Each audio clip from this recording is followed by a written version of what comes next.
Unfortunately, it looks like another game is on the chopping board. Well, not really, kind of. It's a little complicated.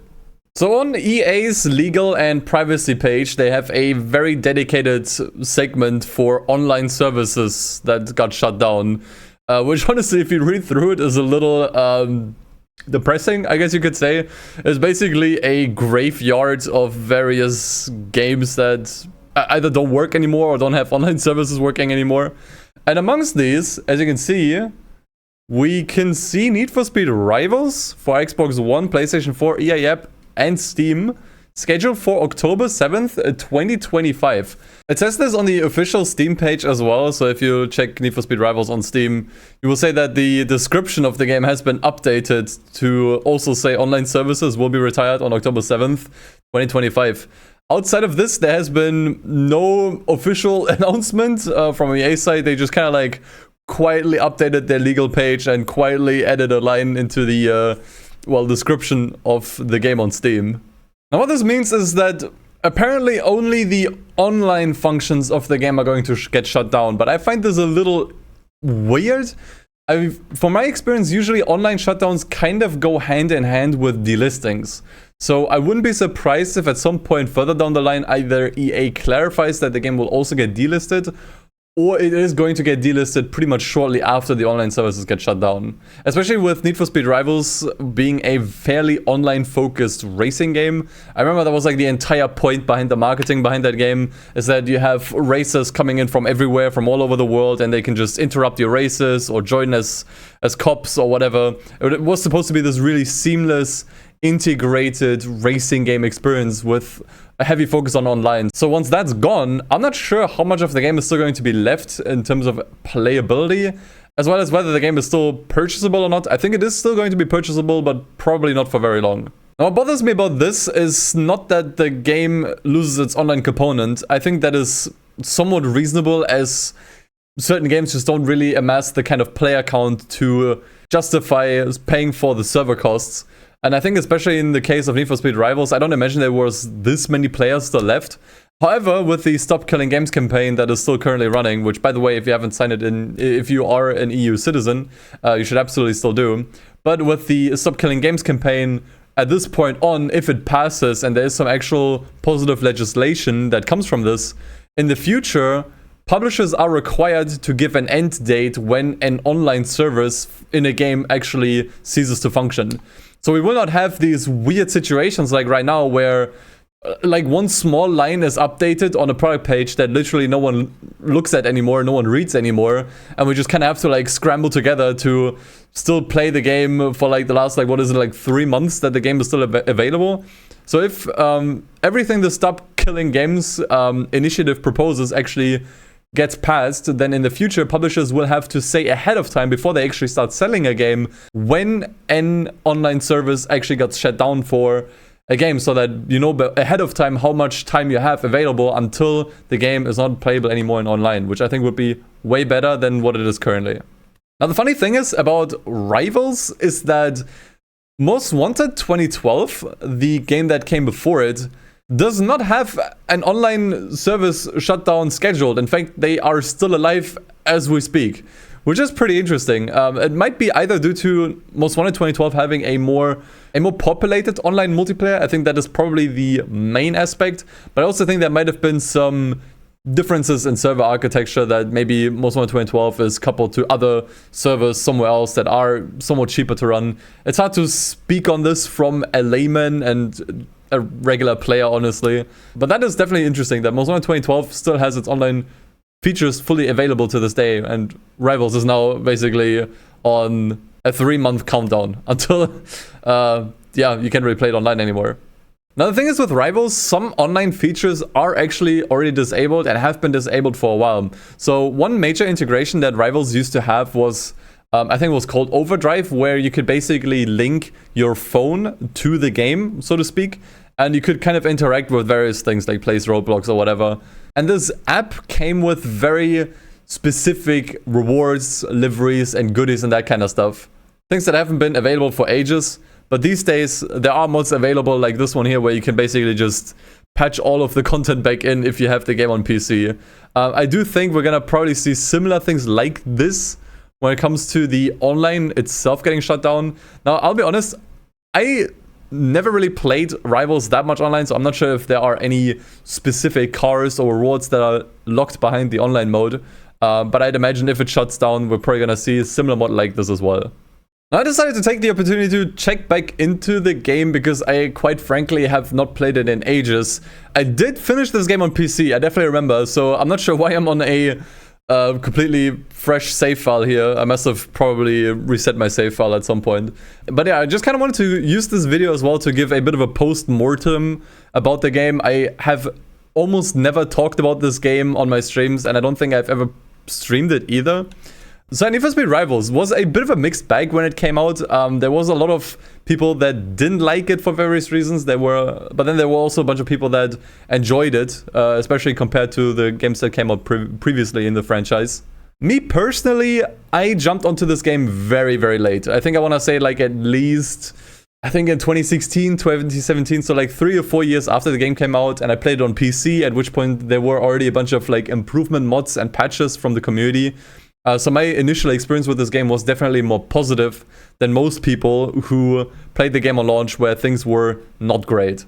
So namely, the game was just really, really buggy when it came out. This was like one of the... wow, it took literally like 3 seconds to get into Pursuit. Amazing. Amazing. And yeah, I definitely remember watching a bunch of reviews about the game or people just playing it on YouTube.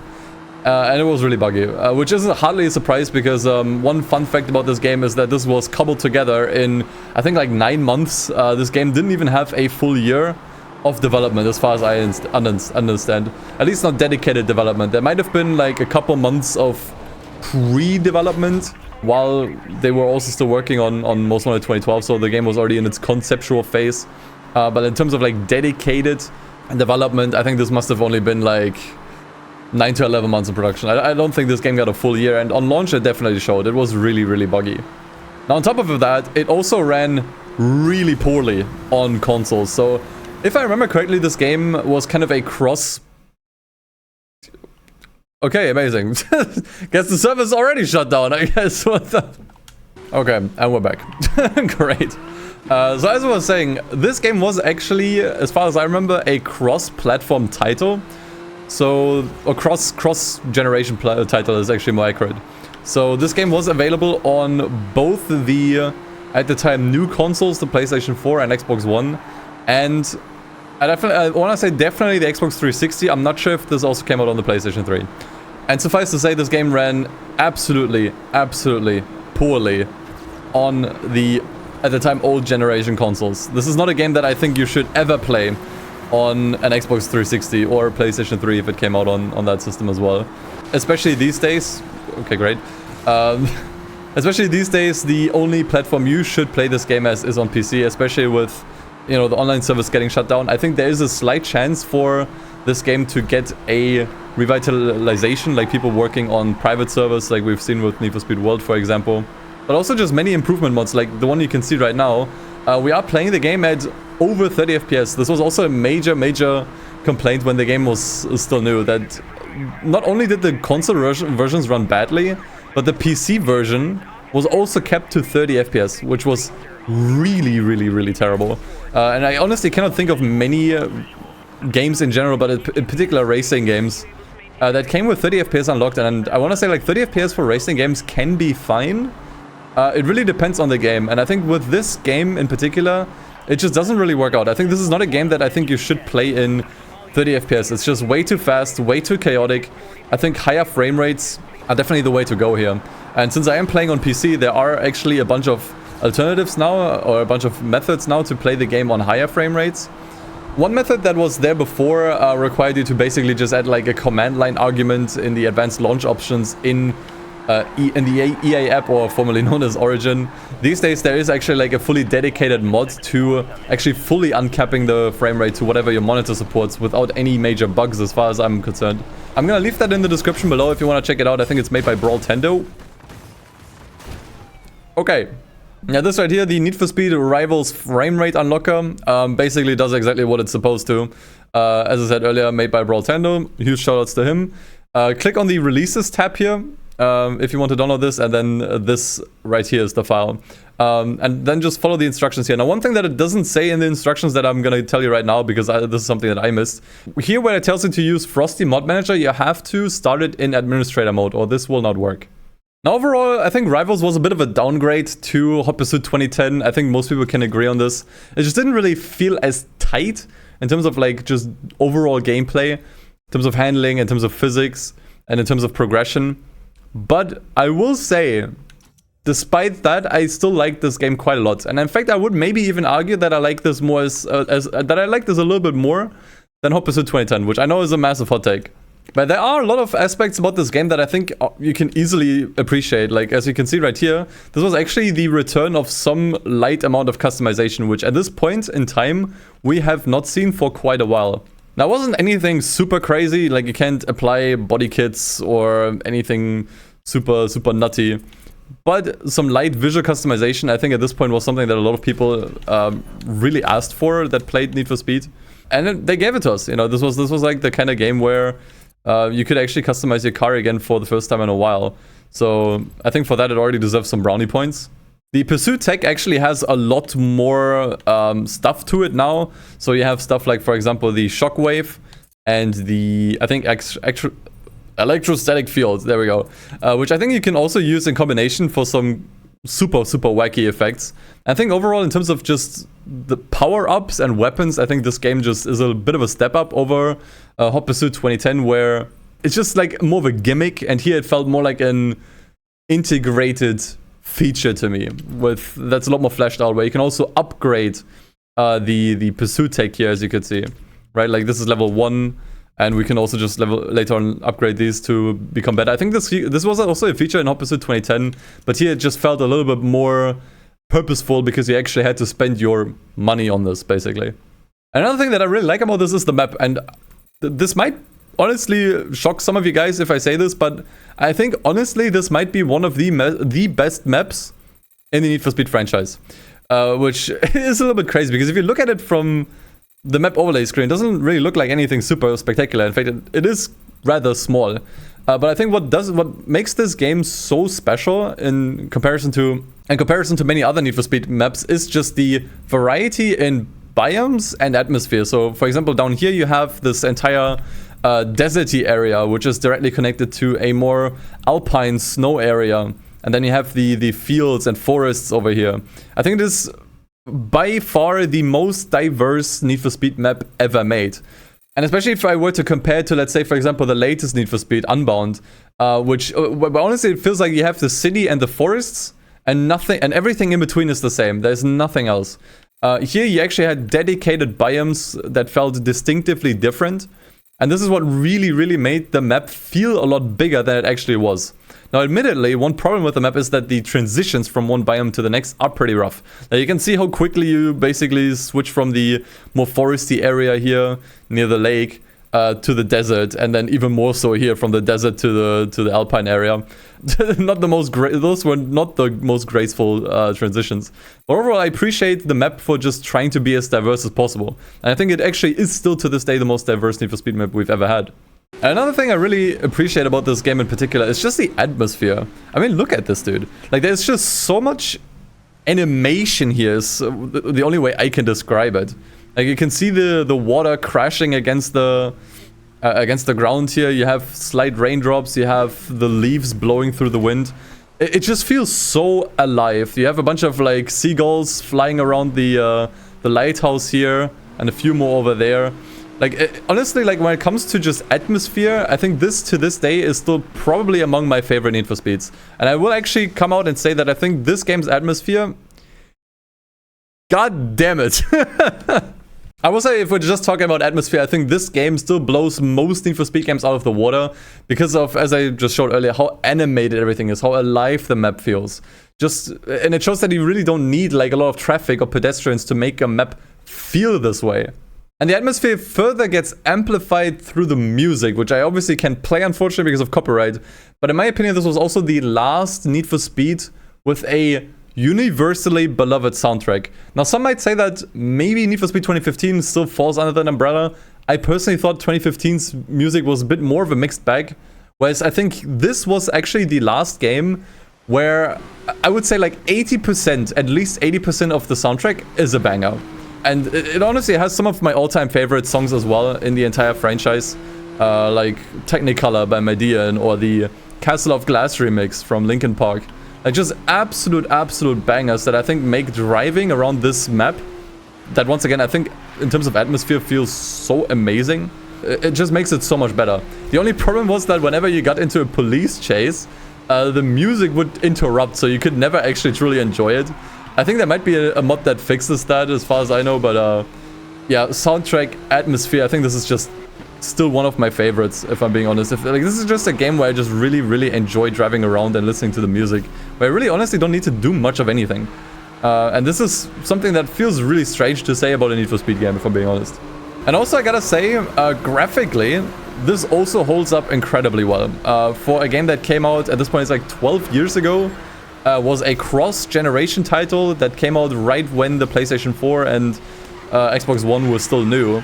I gotta be honest, graphically this looks amazing. Like, I don't know about you guys. I think, honestly, and this might be another hot take, I actually also think this looks better than Need for Speed 2015. And it's not because 2015 looks bad in my opinion or whatever, or this is like objectively graphically better with higher quality textures. I don't know anything about that, honestly. But I think what makes this look better graphically, in my opinion, is that it is able to showcase so much more diversity, I guess. I said earlier that you have all of these different biomes, but not only that, you also have a completely dynamic time of day and weather. Whereas Need for Speed 2015 is exclusively in the night, exclusively in the city, and I think the only thing that really stands out is like an industrial area and like the mountains higher up in the northern part of the map. But everything else looks pretty much roughly the same. Whereas here, I feel like, especially since the game is also during the daytime, you see a lot more of the environment, whereas I feel like in Need for Speed 2015, you hardly see anything. Taking that into consideration, that you see this game during different biomes, during different times of day, during different weathers, it feels a lot more cohesive, or rather it's impressive how cohesive it still feels. Like at no point do I feel like, wow, this game looks bad right now. Like this time of day and this part of the map, this looks terrible. This game always looks good. And I think that to me is more impressive than 2015, which feels like it has just one look, and it pulls that one look off really well. But Rivals just has so much more variety, and it manages to look good all the time. Like especially this area right here in the forests here, just looks amazing, honestly. Like I think this game holds up extremely well graphically, and it feels like it hasn't aged a bit, honestly. So yeah, to wrap it up, honestly, for a game that was made in like 9 to 11 months, this is extremely impressive. Now we've kind of already seen this on Most Wanted 2012 already. If you've watched my video on the main channel on cancelled racing games, you know that effectively Most Wanted 2012 was soft rebooted halfway through development, and they had to just kind of finish the game in like 6 months maybe. And it really just shows that Criterion, although this was technically made by Ghost, I do think there's still a lot of Criterion influence here. They were just wizards, honestly, when it comes to finishing games. Although, once again, like this game was fairly buggy when it came out, and that's why it really shows that this game was really cobbled together in like less than a year.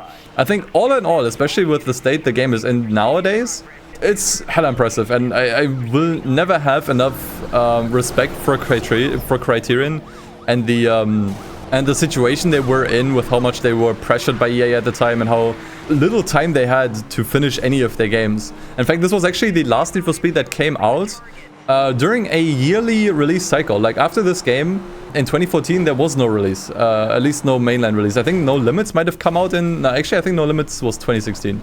It came out after 2015, after Need for Speed 2015. So this was actually the last time a Need for Speed title came out yearly, and honestly, looking back on it, I'm not sure if it was for the better. Like back then, I think when we heard that Need for Speed 2015 needs 2 years to come out, like they're gonna start using a 2-year development cycle, I think we all just kind of collectively thought that this is going to lead to much better games, like much higher quality games with way more content. But honestly, I'm not sure if I can say that. I think honestly, these games here did not feel that much worse and that much smaller in terms of scope and scale. So I don't know. This is not to say that I want them to go back on a yearly release cycle. I think it's just not gonna work these days with you know, how modern game development works. But this really marked the end of an era, I feel like, this game, especially since this was kind of the last traditional Need for Speed title. Like every Need for Speed after this point was customization, street racing, underground focused. This was kind of like the last one that really tried to capture the classic Need for Speed formula with primarily supercars and hypercars on, well, these kinds of maps, not major cities, but just like in the middle of nowhere. So I think really Rivals was the last of its kind in many ways, and I'm not sure if we're gonna see another game like this again in this style. I would honestly love to see maybe not a direct sequel to Rivals, because honestly, like, let's be honest, the story was just kind of whatever. The story I actually thought was decent. Like, it was, if you don't know anything about the story or you didn't get it, it's basically about a cop that's constantly butting heads with a certain racer, until at which point near the end of the game, spoilers I guess, the cop kills the racer as far as I understand, and then the cop gets demoted or actually like completely fired and becomes the next racer. And it's like a story about like the cycle of violence, blah blah blah, you know the shtick, you've seen it in plenty of other media already. And to be honest, like, I don't think the story was that bad. It's just the way it was told was just kind of a little too cryptic and not interesting. But yeah, that being said, I don't think we're gonna ever see a direct sequel to this. There will never be a game that's called Need for Speed Rivals 2. However, I would... goodbye. I would love to see a return to this gameplay style, if I'm being honest. I would love to see them return to this classic style of gameplay. Especially now, I think is actually the best time, as we know that Need for Speed is kind of on ice at the moment. I'm not sure if EA is even interested in funding any more Need for Speed games at the moment. It's really just one major question mark above the entire franchise. And as far as I can see, these customization-focused Need for Speeds are a little bit more complex to make. They are a little more complicated and take a little longer to make. Whereas something like this, I feel like, is a little bit simpler. It's not easy, I want to point that out, but just not having to have all of these like licenses and brands for like car parts and having tons of customization. I think making something a little bit more simple in the style of a classic Need for Speed, I think might be the way to go at the moment, simply to just kind of establish a base again, to just kind of get a good, decent base going that they can then maybe use later on for other games that are then again more customization, underground street racing focused. So I think honestly now is a great time to make a game like this, and in fact I would argue it has already worked exactly like this with Hot Pursuit 2010 and even here Rivals. So I actually think there's a good chance that we might... I'm dead here. That this is actually going to be now the time for a game like this, and to be honest, I would appreciate it. Like, we have not really had games like this from the Need for Speed series in ages now, and if I'm being perfectly honest, I'm kind of tired a little bit from the customization stuff. Like, we've had 2015, we've had Payback, which I guess was also a little bit of a different thing, but still kind of the same, and then Heat, and then Unbound, and all of these feel just not like this. Like, they're not really these more traditional Need for Speed experiences, so... honestly, at this point, I would appreciate some variety. I'd appreciate something new, and I would love to see a new take on this kind of gameplay formula. Tell me what you think. Would you like to see a game like this again, like Rivals or the older Hot Pursuits? Definitely let me know in the comments if you would like to see a game like this again, or if you would rather them to stick to the tried and true customization underground formula. But yeah, that's about it. If you are still playing the game on console and you do not have all achievements yet, make sure to get them. This game does not have any achievements on PC, unfortunately. But if you've been wanting to get all the achievements on this game, you should get them before October 7th, because there are still some online achievements that you will not be able to get if you do not get them now. So if that's something you're interested in, if you're a completionist, make sure to do it. And yeah, that's all from me for today, I think. Let me know what you thought of this video. I figured maybe just playing the game that I'm talking about might be a little bit nicer to watch or nicer to listen to. So let me know if you enjoyed this kind of style of video, and yeah, I'll see you next time. Take care, take it easy, and as always, peace. See you guys.